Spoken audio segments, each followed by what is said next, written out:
오직 예수님, 오늘도 복된 주일을 맞이하여 주의 전에 나와 예배하고 또 영상을 통하여서 예배하는 여러분들 심령과 삶 가운데 그리스도의 은혜와 평강이 넘치시기를 주님의 이름으로 축복합니다.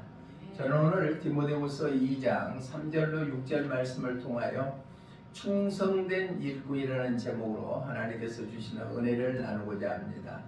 디모데후서는 사도 바울이 영의 아들 디모데에게 보내는 서신서입니다. 그래서 목회 서신이라고도 합니다. 우리가 교회를 통하여서 많은 사람들이 교회를 병원이라고 하죠. 마음에 상처 있고 힘드는 영혼들이 교회를 통하여서 회복되는 역사가 이루어진 것이다.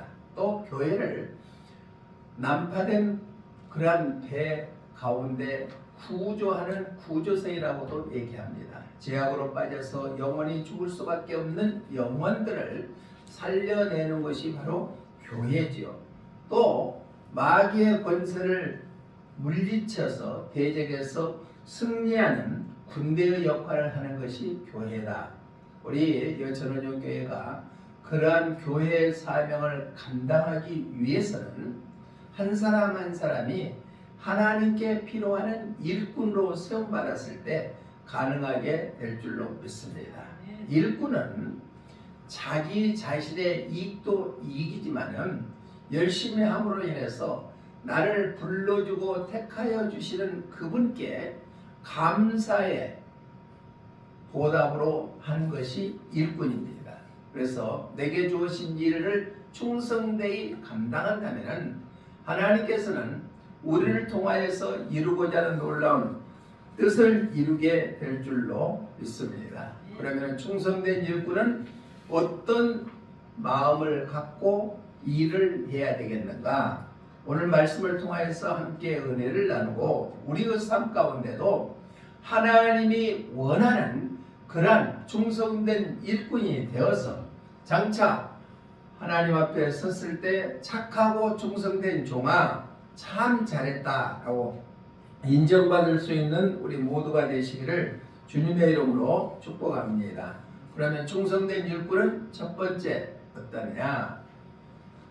오직 자기를 불러주는 자에게 기뻐하는 삶이 되어야 된다. 내가 기뻐하는 것이 아니라 나를 불러주는 사람에, 나를 쓰게 하는 사람한테 기쁘게 해야 하는 것이 바로 충성된 일꾼이다. 즉, 나 같은 죄인을 구원해 주시는 하나님의 은혜에 감사해서 예수님께 기쁘시게 하는 그러한 삶을 사는 것이 그런다. 우리 본문 4절 말씀 한번 함께 읽어봅니다. 시작. 병사로 복무하는 자는 자기 생활에 얽매이는 자가 하나도 없나니 이는 병사로 모집한 자를 기쁘게 하려 함이라. 아멘. 병사로 모집하는 자를 기쁘게 한다. 나 같은 죄인을 구원해 주시고 불러주시는 예수님께 기뻐하는 삶을 살아가는 것이 바로 충성된 일꾼이라고 오늘 말씀하고 있습니다. 여기서 기쁘게 라는 성경에 헬라의 원어에 보니까 아레스코라는 단어를 쓰고 있는데 즐겁게 하다, 원하다, 만족시키다 뜹니다. 주님을 기쁘시게 함으로 즐거워하는 삶을 살고 또 주님이 원하는 일을 해야 되고 주님이 만족하는 일을 하는 것이 주님을 기쁘시게 하는 것이다. 그러면 우리의 삶을 뒤돌아봤을 때 한 주간의 삶을 우리가 주님을 기쁘시게 하는 삶을 살았는가? 나의 만족을 위해서 살았는가? 내가 원하는 삶을 살았는가? 주님이 원하는 삶을 살았는가? 주님이 만족하는 삶을 살았는가? 아니면 나가 만족하는 삶을 살았는가? 다시 한번 뒤돌아보고 앞으로 삶은 주님이 원하고 주님이 만족하고 주님이 즐거워하는 그러한 삶을 살아가는 것이 충성된 일꾼인 줄로 믿습니다. 내가 아니라 나가 아니라 우리 주님을 기쁘시게 하는 삶을 통하여 충성된 일꾼으로 쓰임받을 수 있는 우리 모두가 되시기를 주님의 이름으로 부탁을 드립니다. 고린도후서에 보면은 고린도후서 5장 9절의 말씀에 보니까 무엇을 하든지 주님을 기쁘시게 하는데 최선을 다해라라고 말씀하고 있습니다. 우리 함께 읽어봅니다. 시작. 그런즉 우리는 몸으로 있든지 떠나 있든지 주를 기쁘시게 하는 자가 되기를 힘쓰노라. 아멘. 몸에 있든지 떠나든지 주님이 기뻐하게 하는 것에 힘쓰는 자가 되었을 때 바로 우리는 충성된 일꾼이라 일컬음을 받게 될 줄로 믿습니다. 또 데살로니가전서 2장 4절의 말씀에 보니까 이렇게 말씀하고 있습니다. 시작. 오직 하나님께 옮겨 여기심을 입어 복음을 위탁받았으니 우리가 이와 같이 말하면 사람을 기쁘게 하려 하며 아니요 오직 우리 마음을 감찰하시는 하나님을 기쁘시게 하려 함이라. 아멘. 우리가 택함 받아서 우리가 부르심을 받는 것도 하나님을 우리 마음을 감찰하시는 하나님을 기쁘시게 하는 것이 바로 우리를 부르시는 목적이다라고 말씀하고 있습니다. 우리가 세상에 가치를 두는 것이 아니라 하나님을 기뻐하는 일에 추구하는 삶을 살아라. 또 디모데전서 6장 9절로 11절에 이렇게 말씀합니다. 시작. 구하려 하는 자들은 시험과 올무와 여러 가지 어리석고 해로운 욕심에 떨어지나니 곧 사람으로 파멸과 멸망에 빠지게 하는 것이라. 돈을 사랑하니 일만하게 뿌리가 되나니 이것을 탐내는 자들은 미혹을 받아 믿음에서 떠나 많은 근심으로써 자기를 찔렸도다. 오직 너 하나님의 사람아 이것들을 피하고 의와 경건과 믿음과 사랑과 인내와 온유를 따르며. 이게 세상에 나에게 가치를 두고 사는 것이 아니라 하나님이 기뻐하는 삶, 내 최선을 다하는 삶이다. 의와 경건과 믿음과 사랑과 인내와 온유를 따르는 것, 이게 바로 하나님을 기쁘시게 하는 삶을 살아가는 자의 모습인 줄로 믿습니다. 이러한 삶을 통하여 하나님을 기쁘시게 해서 충성된 일꾼이라고 인정받을 수 있는 우리 모두가 되시기를 주님의 이름으로 축원합니다. 우리가 예배 전에 찬양 불렀던 나 주님의 기쁨 되기를 원하네 라는 찬양을 했죠. 우리 함께 가사 한번 읽어봅니다. 시작. 내 마음을 새롭게 하소서 새 무대가 되게 하여 주사 주님의 빛 비추게 하소서. 내가 원하는 한 가지 주님이 기쁨이 되는 것. 우리가 내가 원하는 한 가지가 주님의 기쁨이 되는 그러한 삶들이 되시기를 주님의 이름으로 축복합니다. 디모데 후서를 쓸 때 당시에 사도 바울은 2차 전도여행을 통하여서 로마의 감옥에 두 번째 투옥이 됐습니다. 감옥 가운데 있으면서도 영의 아들 디모데에게 보내는 서신서거든요. 그 당시에 세계를 지배하는 것이 로마 제국이었습니다. 로마 시민권만 가져 있으면은 대우를 받고 또 징용을 전쟁에 나가는 것을 빠질 수 있는 특권을 갖는 그 시대였습니다. 그래서 외부에 다른 지역에 다른 나라에 사는 많은 사람들이 로마 시민권을 얻기에 아주 피 터지게 경쟁을 벌였다고 합니다. 그런데 많은 사람들이 로마 시민권만 얻어도 혜택이 있다고 생각하는데 우리는 예수님을 나의 구주로 영접하고 예수님을 주인으로 모시고 살기 때문에 이미 우리는 하늘의 시민권을 획득하게 된 줄로 믿습니다. 로마 시민권보다도 훨씬 더 나은 하늘의 시민권을 우리는 이미 허락받았는데 그럴 사람들은 무엇을 위해서 살아야 되겠습니까? 로마 시민권을 얻는 사람들은 로마 제국을 위해서 살아가는데 우리는 하늘의 시민권을 얻는 자이기 때문에 나를 택하여 불러주시는 예수님을 기쁘시게 하는 삶을 살아가는 것이 당연한 일인 줄로 믿습니다. 우리 주님의 기쁨이 되는 그러한 삶을 통하여 충성된 일꾼이라고 인정받을 수 있는 그러한 삶이 되시기를 주님의 이름으로 부탁을 드립니다. 충성된 일꾼은 주님을 기쁘시게 한다. 모집한 자를 기쁘게 한다는 얘기입니다. 두 번째는 그뿐만 아니라 법대로 경기하는 경기자가 되어야 된다. 법대로 하지 아니하면 탈락이 되어버리죠. 이 말씀은 말씀을 지키는 자가 되는데 철저히 지키는 자가 되어야 된다. 우리 본문 5절 한번 읽어봅니다. 5절 시작. 경기하는 자가 법대로 경기하지 아니하면 승리자의 관을 얻지 못할 것이며. 아멘. 그렇죠. 경기하는 자가 법대로 하지 아니하면 거기에 탈락되어 버리는 것처럼 구원받은 하나님의 자녀들은 하나님의 말씀을 철저히 지키기 위해서 애써야 된다는 얘기입니다. 그래야 충성된 일꾼이라고 인정받게 된다는 말씀입니다. 여기서 법대로라는 원어의 헬라에 보니까 노미모스라는 단어를 쓰는데 합법적으로 또한 정당하게 라는 의미를 나타내고 있습니다. 법은 우리가 말 그대로 법이 왜 생기느냐?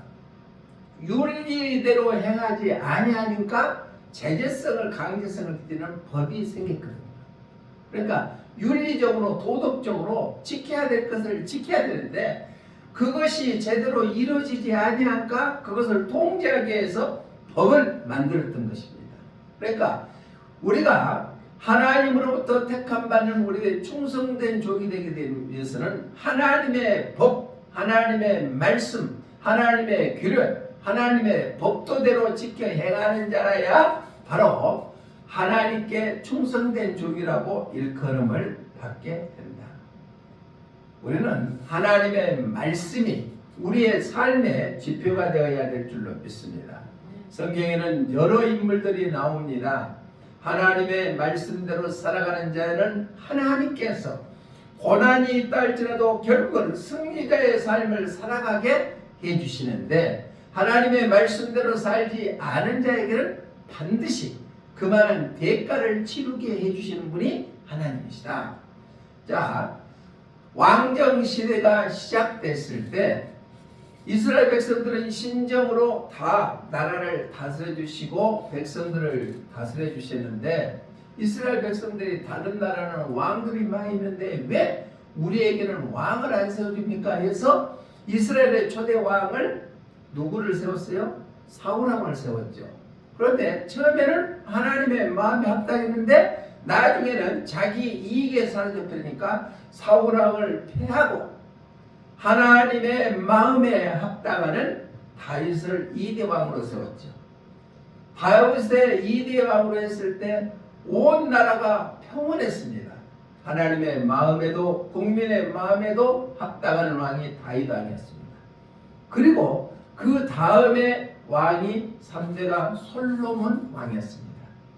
그런데 솔로몬 왕 아들들이 분란을 일으켜서 남유다는 르호보암이 북이스라엘은 여로보암이 나라를 차지해서 나라가 두 동강이가 나버렸죠. 그래서 북이스라엘의 왕이었던 여로보암은 하나님의 뜻대로 행하지 아니했기 때문에 성경의 곳곳에 보면은 여로보암처럼 악을 행하였더라 라는 단어가 계속해서 반복해서 나옵니다.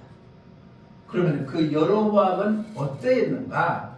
열왕기상 13장 21절로 22절 말씀에 보니까 이렇게 말씀합니다. 시작. 그가 유다에서부터 온 하나님의 사람을 향하여 외쳐 이르되 여호와의 말씀에 내가 여호와의 말씀을 어기며 내 하나님 여호와께서 내게 내리신 명령을 지키지 아니하고 돌아와서 여호와가 너더러 떡도 먹지 말고 물도 마시지 말라 하신 곳에서 떡을 먹고 물을 마셨으니 내 시체가 내 조상들의 묘실에 들어가지 못하리라 하셨느니라 아니라. 그러니까 여로보암은 하나님의 말씀을 어겨버리고 하나님의 말씀대로 지키지 아니하니까 조상의 묘실에 들어가지 못한다고 말씀하고 있습니다. 13장 18절 한번 읽어봅니다. 시작. 그가 그 사람에게 이르되 나도 그대와 같은 선지자라. 천사가 여호와의 말씀으로 내게 이르시기를 그를 내 집으로 데리고 돌아가서 그에게 떡을 먹이고 물을 마시게 하라 하였느니라 하니 이는 그 사람을 속임이라. 그러니까 여로보암을 속여서 나도 선지자니까 떡을 먹어라. 하나님께서는 떡도 먹지 말고 물도 마시지 말고 금식하고 너는 회개하고 돌이켜서 하나님의 뜻대로 행해라 했는데 여로보암은 그렇지 아니했다는 얘기입니다. 그 결과가 어떻게 됐느냐? 사자에서 물려서 죽음을 맞이합니다. 우리 열왕기상 13장 24절 한번 읽어봅니다. 시작. 이에 그 사람이 가더니 사자가 길에서 그를 만나 물어 죽이매 그의 시체가 길에 버림받으니 나귀는 그 곁에 서 있고 사자도 그 시체 곁에 있더라. 하나님의 말씀을 어겨버리고 하나님의 말씀대로 살지 아니했던 여로보암은 결국은 사자에게 물려서 죽음을 당하는 불행한 결과를 맞이하고 말았습니다. 만약에 구약시대뿐만 아니라 이 시대에 그렇게 산다면 두렵고 떨린 마음으로 하나님의 말씀대로 살고자 하는 사람들이 많이 있을 것 같아요. 그러나 예수님이 구원주로 이 땅에 오셔서 누구든지 그를 믿는 자마다 멸망치 않고 영생을 얻게 하려 하심이라고 말씀하신 대로 구원의 은총을 허락하여 주셔서 예수 그리스도의 사랑을 우리가 덧입혀서 우리는 실수하고 어렵더라도 하나님께서 바로 체벌하지 아니하고 끝까지 우리를 돌아오기를 기다리고 계신 분이 하나님이신 줄로 믿습니다. 법대로 행하는 자, 말씀에 철저히 순종하는 자가 바로 충성된 일꾼이라는 사실을 우리는 기억해서 말씀 중심의 삶을 살아가는 우리 모두가 되어 충성된 일꾼으로 인정받으시기를 주님의 이름으로 부탁을 드립니다. 찬송가 449장 1절 가사에 보니까 이런 가사가 있죠. 예수 따라가며 복음 순종하면 우리 행할 길 환하겠네. 늘 함께 하시리라. 예수님 따라가고 복음 순종하고 말씀을 철저히 지켜나면 우리가 갈 길이 환하게 비춰줄 뿐만 아니라 늘 주님이 우리와 함께하는 삶을 살아가게 될 줄로 믿습니다. 우리나라에서 했던 88 올림픽에서 벤 존슨이라는 100m 미터의 우승 유력한 후보자 경쟁자가 있었습니다. 벤 존슨이. 그런데 칼 루이스를 제치고 멋지게 우승을 했습니다. 그런데 그 후에 시약을 검사를 해보니까 도핑에 걸림으로 인해서 메달이 박탈되었고 2등했던 칼 루이스가 우승을 차지했습니다. 아무리 열심히 했더라도 법을 지키지 않으면 모든 것이 박탈당해 버리고 무효가 된다는 얘기입니다. 승리했다 할지라도 하나님의 말씀대로 살지 아니다면 하나님 앞에 섰을 때 반드시 심판에 이른다는 사실을 기억해서 우리는 철저히 하나님의 말씀을 지켜나가는 삶을 통하여 충성된 일꾼으로 하나님 보시기에 아름다운 삶을 살아가시기를 주님의 이름으로 부탁을 드립니다. 마태복음 7장 22절로 24절 말씀 한번 읽어봅니다. 시작. 주의 이름으로 그날은 많은 사람이 나더러 이르되 주여 주여 우리가 주의 이름으로 선지자 노릇하며 주의 이름으로 귀신을 쫓아내며 주의 이름으로 많은 권능을 행하지 아니하였나이까 하시니 내가 그들에게 밝히 말하되 내가 너희를 도무지 알지 못하니 불법을 하는 자들아 내게서 떠나가라 하리라. 아멘. 아무리 주의 이름으로 많은 권능을 베푼다 할지라도 또 주의 이름으로 선지자 노릇을 하고 주의 이름으로 귀신을 쫓아낸다 할지라도 주님 보시기에 합당하지 않으면 불법을 행한 자라고 책망하신다는 것입니다. 우리는 하나님의 말씀에 철저히 순종함으로 인해서 하나님으로부터 충성된 일꾼이라고 인정받는 우리 모두가 되시기를 주님의 이름 축복합니다.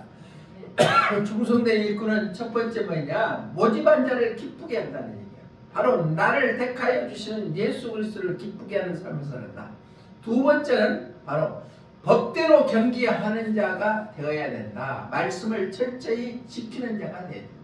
마지막 세 번째는 수고를 처음 마음으로 끝까지 해야 된다. 그러니까 초심을 잃지 않아야 된다는 얘기입니다. 우리 본문 6절 한번 읽어봅니다. 6절 시작. 수고하는 농부가 곡식을 먼저 받는 것이 마땅하니라. 그렇죠. 수고하는 농부가 결실을 맺었을 때 가장 먼저 받는 것이 당연한 것처럼 우리는 처음부터 마음을 끝까지 수고를 해야 된다. 많은 사람이 중도에 열심히 하다가 포기해버리는 사람들이 많이 있습니다. 그러나 농부처럼 처음 씨앗을 뿌리기 전에 밭을 갈고 논을 갈아서 최선을 다해서 준비하고 씨앗을 뿌렸을 때 또 잘 자랄 수 있도록 또 보살펴줘야 되고 추수할 때까지 수고를 아끼지 아니야 자기가 바라는 수확을 얻는 것처럼 충성된 일꾼도 처음 마음을 끝까지 가셔서 수고를 아끼지 아니하는 것이 충성된 일꾼이다. 여기서 수고하는 원어의 뜻을 보니까 코피안으로 단어를 쓰는데 노동하다, 일하다, 예쓰다 라는 의미를 나타내고 있습니다. 노동하다는 실질적으로 일하는 거, 예쓰다는 것은 이루고자 노력하는 거, 현재적인 노동, 일, 예쓰는 모습을 의미합니다. 우리는 모든 일에 전심전력을 다하는 것이 충성된 일꾼인 줄로 믿습니다. 제가 언젠가 얘기했죠. 충성하는 충자를 보면은 한자의 뜻을 보면 가운데 중자에다가 마음심입니다. 그러니까 마음의 중심이 잡고 있는 것이 충성이다. 끝까지라는 의미를 나타내고 있습니다. 또 성은 말씀 원에다가 이룰 성이에요. 그러니까 말씀을 이루는데 마음의 중심을 갖고 살아가는 것이 충성이다. 그 수고를 끝까지 이게 나간다. 디모데전서 2장 15절의 말씀 보니까 이렇게 디모데전서 2장이 아니고 4장입니다. 4장 15절입니다. 시작. 이 모든 일에 전심전력하여 너의 성숙함을 모든 사람에게 나타내게 하라. 모든 일에 전심전력해라. 그래서 준비된 사람을 하나님께서는 쓰신다고 말씀하고 있죠. 골로새 1장 29절의 말씀해 보니까 이렇게 말씀합니다. 시작. 이를 위하여 나도 내 속에서 능력으로 역사하시는 이의 역사를 따라 힘을 다하여 수고하노라. 힘을 다하여 수고하노라. 또 그뿐만 아니라 디모데후서 4장 8절의 말씀 보니까 이렇게 말씀합니다. 시작. 이제부로는 나를 위하여 의의 면류관이 예비되었으므로 주 곧 의로우신 재판장이 그날에는 내게 주실 것이며 내게만 아니라 주의 나타나심을 사모하는 모든 자에게 도이니라. 아멘. 그러니까 나를 위하여 예수님을 위하여 의의 면류관을 예비되었으므로 의로우신 재판장이 그날에 내게 주실 것이다 라고 말씀하고 있습니다. 또 그뿐만 아니라 계시록 2장 10절의 말씀 보니까 이렇게 말씀합니다. 시작.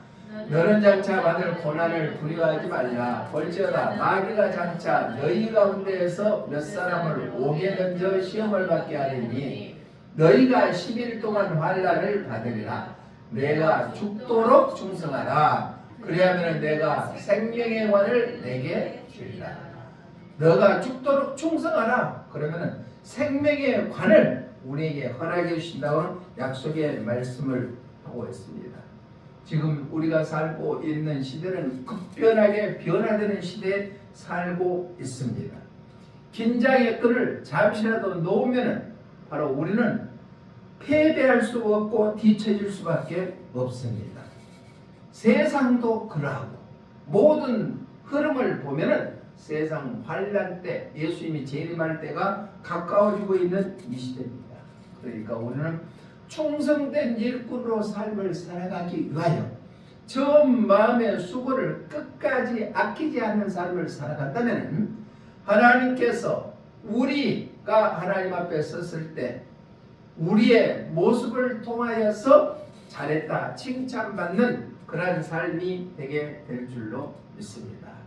우리 하루하루의 삶이 그저 무미하고 무가치하게 살 것이 아니라 하나님이 원하시고 하나님이 기뻐하시고 하나님이 바라는 것이 무엇인가를 우리가 깨달아서 주님을 기쁘시게 하는 삶을 살아가고 또 그뿐만 아니라 하나님의 말씀에 철저히 순종하는 삶을 살아가고 또 처음에 마음을 끝까지 이어가서 수고를 아끼지 않는 그러한 삶을 살을 때 우리는 충성된 일꾼이라고 인정받는 삶이 되게 될 줄로 믿습니다. 이야 우리가 예수님을 믿고 살아가는데 우리는 하나님 앞에 인정받는 삶을 살아가는 것이 얼마나 중요한 일입니까? 그러기 위해서는 충성된 일꾼이라고 우리가 자신 있게 주님 앞에 설 수 있는 우리 모두가 되시기를 주님의 이름으로 축복합니다. 기도하겠습니다. 살아계신 하나님 아버지 감사합니다. 말씀을 통하여서 나 같은 죄인을 불러주시는 그분께 그분을 기쁘시게 하는 삶을 살기를 원합니다. 또 하나님의 말씀에 철저히 순종하는 삶을 살기를 원합니다. 처음에 그 열심과 충성이 끝까지 수고가 이어져 나가는 삶을 통하여 충성된 일꾼으로 마지막 때 주님 앞에 섰을 때 착하고 충성된 종아 참 잘했다 칭찬받을 수 있는 우리 모두가 되게 하여 주시옵소서. 다시 한번 우리 자신을 돌이킬 수 있는 말씀이 되게 도와주시고 험난한 세상에 나가 생활하더라도 말씀을 붙잡고 승리케 하여 주시옵소서. 다시 오실 예수님 이름으로 기도드리옵나이다. 아멘.